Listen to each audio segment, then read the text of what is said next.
दोस्तों नमस्कार। साहित्य रस यूट्यूब चैनल पर तथा फेसबुक पेज हनुमान प्रसाद जांगीर पर आपका हार्दिक स्वागत है। आशा करता हूं कि आप सभी अच्छे होंगे, स्वस्थ होंगे, मस्त होंगे और खुश होंगे।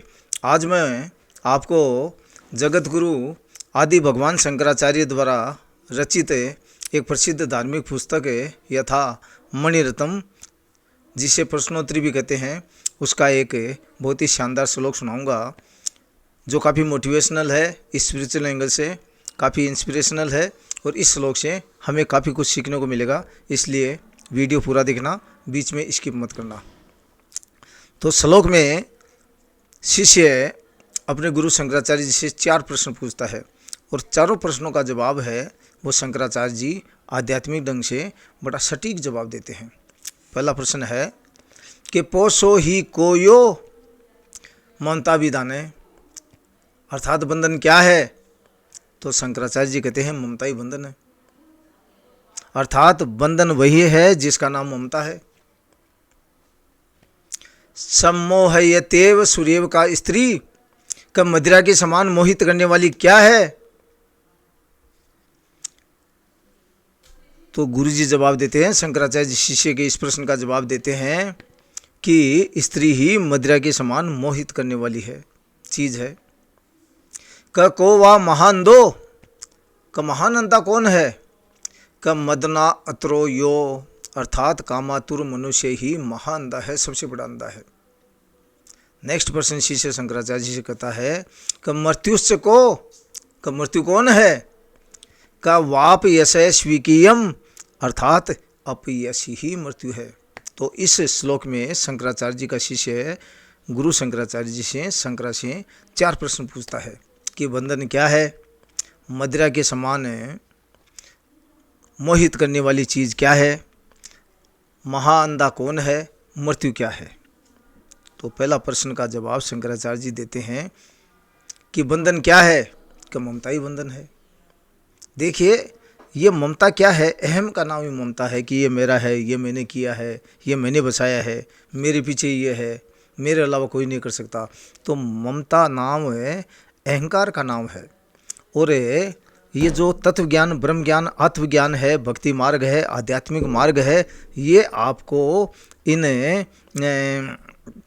ममता भाव से विरक्त कर देता है आपको।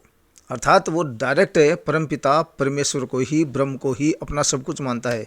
वो सांसारिक पदार्थों को, माया को, मोहनी को, स्त्री को, कंचन को, काया को, सोना चांदी, जितने भी सांसारिक पदार्थ है वो इनको तुच्छ समझता है, सिर्फ क्योंकि वो जानता है एक जो भक्त है, एक योगी है, तपस्वी है, सन्यासी है, या आध्यात्मिक मार्ग या भक्ति के मार्ग पे चलने वाला तत्वज्ञानी, ब्रह्मज्ञानी, आत्मज्ञानी व्यक्ति है, पुरुष है, वो जानता है अच्छी तरह से कि ये सांसारिक पदार्थ की पदार्थों का आनंद लेने वाली जो वस्तुएं हैं वो असत्य है, नश्वर है। सत्य और शाश्वत कौन है? वो तो एक ही है, परमपिता परमेश्वर, उसके अलावा दूसरा हो ही नहीं सकता। और जब आप भक्ति मार्ग या आध्यात्मिक मार्ग पे चलते हो तो उसका जो आनंद महसूस करते हो, उस आनंद के सामने सांसारिक पदार्थों का आनंद है वो नगण्य है, शून्य है, कुछ भी नहीं है। इसलिए हमें ममता से बचना चाहिए, ममता नहीं रखनी चाहिए। सबको भक्ति मार्ग की ओर है, वो कर्मयोग के साथ साथ में भक्ति मार्ग है, वो हमें ज़रूर अपनाना चाहिए। दूसरा प्रश्न है कि मदिरा के समान मोहित करने वाली क्या है? कि स्त्री है। अर्थात संतों का भाव समझिए। संतों का भाव ये नहीं है कि स्त्री का आप त्याग कर दो, वो माँ है, बहन है, जगत जननी है, बेटी है, उसके बिना संसार की रचना नहीं की जा सकती।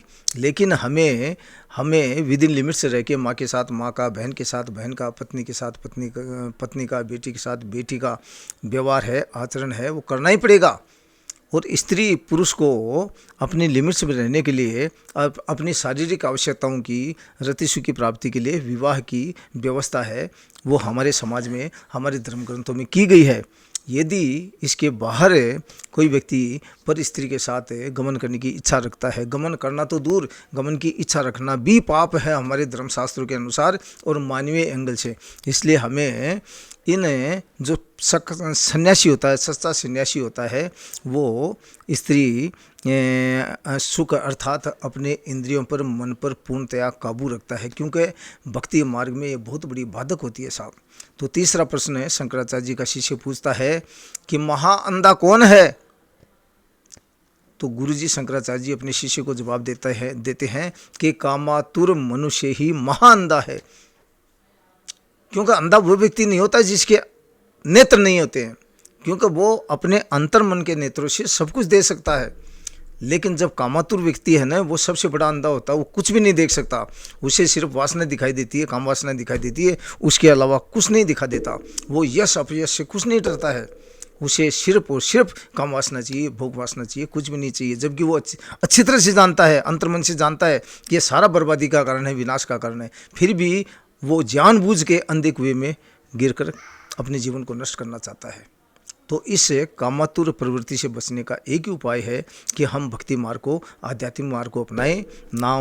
नाम जप तप साधना योग करें, धर्म शास्त्रों का अध्ययन करें, साधु संतों का सानिध्य प्राप्त करें। हमारे जितने भी धार्मिक ग्रंथ है, वेद है, पुराण है, महाभारत है, गीता है, रामायण है, रामचरितमानस है, या दिव्य अन्य महापुरुषों के द्वारा, संतों के द्वारा जो अन्य धार्मिक ग्रंथ हमारे लिखे गए हैं, उन धार्मिक ग्रंथों का अध्ययन करें, माला फेरे, नाम जप करें और अपने आप को भक्ति मार्ग पे, आध्यात्मिक मार्ग की ओर अग्रसर करते हुए परमात्मा से कनेक्ट करने के लिए हमें भरसक कोशिश करें। मनुष्य जीवन का ये लक्ष्य होना चाहिए, क्योंकि भक्ति योग और कर्म योग दोनों ही आवश्यक है मनुष्य के लिए, एक के बिना दूसरा अधूरा है। तो नेक्स्ट प्रश्न करता है कि मृत्युश्च को वा, कि मृत्यु कौन है? का अपयश स्वकीयम, खुद का जो अपयश है वो मृत्यु होती है। देखिए, मनुष्य मरने के बाद में पंच, ये शरीर मनुष्य शरीर है, वो पंच महाभूतों में विलीन होने को ही मृत्यु कहते हैं। लेकिन मृत्यु होने से भी इंसान की मृत्यु एक और होती है, वो होती है उसका अपयश। वो कैसे होता है? वो जो इंसान गलत कर्म करता है और गलत कर्म करके जो पाप करता है और अपने इंसान के कर्मों के अनुसार जो कर्मों की सज़ा मिलती है, वो अपयश कहलाता है। और अपयश इंसान की जीते जी मृत्यु होती है। इसलिए आप जो भी काम करो, उस काम को पूरा डूब के पूर्ण समर्पण, निष्ठा, ईमानदारी, तन्मयता, एकाग्रता, दत्त चित्तता के साथ में खूब जी तोड़ मेहनत करते हुए, रात दिन एक करते हुए, खूब एडी चोटी का जोर लगाकर रात दिन एक कर के उस काम को करना चाहिए। साथ में उस कर्म योग के साथ साथ में भक्ति योग को भी हमें अवश्य अपनाना चाहिए, क्योंकि इन दोनों का गहरा संबंध है। और जब तक कर्म योग और भक्ति योग के बीच में कोऑर्डिनेशन, बैलेंस है, तादाद में स्थापित नहीं होगा, तब तक हमारा मन है और बुद्धि है, दोनों के बीच में बैलेंस स्थापित नहीं होगा। हम सही समय पर सही निर्णय नहीं ले सकते। इसलिए कर्मयोग के साथ में भक्ति योग आवश्यक है, हमें अपनाना चाहिए।